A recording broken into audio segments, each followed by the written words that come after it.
Kerala government ചെയ്യുന്നത് കേന്ദ്ര government ചെയ്യുന്ന അതേ പണി തന്നെയാണ്. എന്തിനാണ് കേന്ദ്ര ഗവൺമെന്റ് ഈ നിയമമൊക്കെ കൊണ്ടുവരുന്നത്? മുസ്ലിങ്ങളെ നന്നാക്കാനാണോ?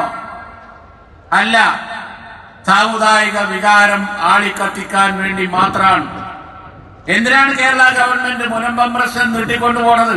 മുസ്ലിം സംഘടനകളെ മുഴുവൻ അണിനിരത്തിക്കൊണ്ട് തങ്ങൾ പറഞ്ഞു പ്രശ്നം തീർക്കണം.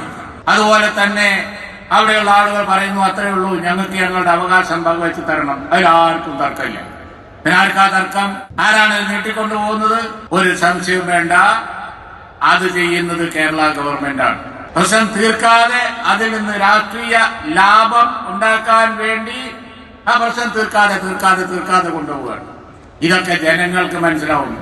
വഖഫ് കിട്ടു വരട്ടെ, അപ്പത്തീരും മുനമ്പം പ്രശ്നം എന്ന് പറഞ്ഞ് താങ്ക്സ് മോഡിക്ക് നന്ദി എന്ന് പറഞ്ഞ് അവിടെ സംഘടിപ്പിച്ച പരിപാടിക്ക് കിരൺ റിജിജുവിനെ കൊണ്ടുവന്നിട്ട് അവസാനം ഉണ്ടായതും ആ മന്ത്രി ഇവിടെ വന്ന് സത്യം പറഞ്ഞു, വഖഫ് ബില്ലും മുനമ്പുമായിട്ട് യാതൊരു ബന്ധവുമില്ല എന്ന് ഇവിടെ ഒന്ന് പറഞ്ഞു.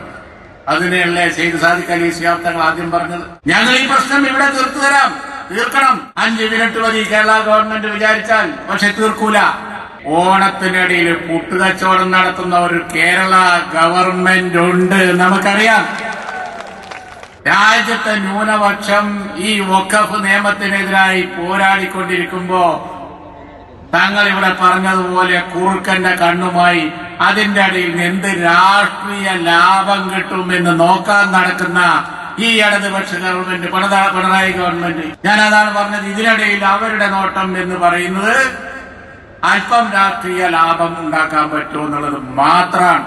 ഇപ്പൊ ഈ പ്രശ്നം ഒക്കെ ട്രിബ്യൂണലിൽ തീരുമെന്നായപ്പോ തീരാതിരിക്കാൻ വേണ്ടി, നീട്ടിക്കൊണ്ടുപോകാൻ വേണ്ടി, അതാണ് തങ്ങൾ ഇവിടെ പറഞ്ഞത്. അവസാനം പോയി പെനാൽറ്റി അടിക്കാൻ വേണ്ടി കാത്തിരിക്കുക. ഇലക്ഷൻ വരെ നീട്ടിക്കൊണ്ടുപോകാൻ പറ്റും. ആലോചിച്ച് നോക്കൂ, ഇതൊരു വേണ്ടാത്ത പണിയല്ലേ?